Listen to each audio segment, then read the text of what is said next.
সম্মানিত বুখারী টিভির দর্শক মণ্ডলী, প্রশংসা আল্লাহর জন্য, শান্তি বর্ষিত হোক নবী মুহাম্মদ সাল্লাল্লাহু আলাইহি ওয়াসাল্লামের উপর। আল্লাহুম্মা সাল্লি আলাইহি আল্লাহুম্মা বারিক আলাইহি।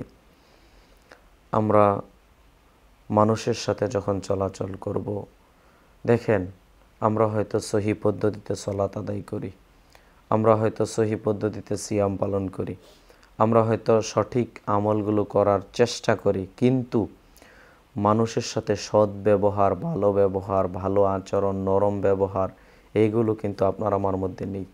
শিষ্টাচারের যে অভাব আপনার আমার মধ্যে, এইটা আপনাকে বিশ্বাস করতেই হবে।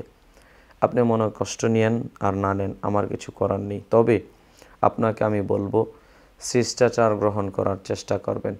আদব, আখলাক, শিষ্টাচার এইগুলো অন্য অন্য ভাইদের মাঝে অনেক অনেক অনেক বেশি। তাদের থেকে আমরা যেন আদব, আখলাক, শিষ্টাচারগুলো গ্রহণ করার অভ্যাসী হই।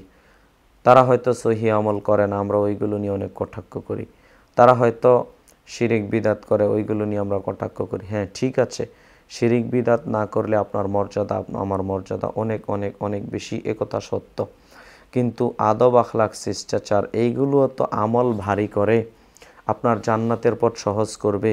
অতএব প্রিয় ভাইয়েরা আমার, আমল, আখলাক, শিষ্টাচার, মানুষের সাথে যখন কথা বলবো নরম ভাষায় কথা বলবো, এই অভ্যাসগুলো যেন আপনি আমি গড়ে তুলতে চাই।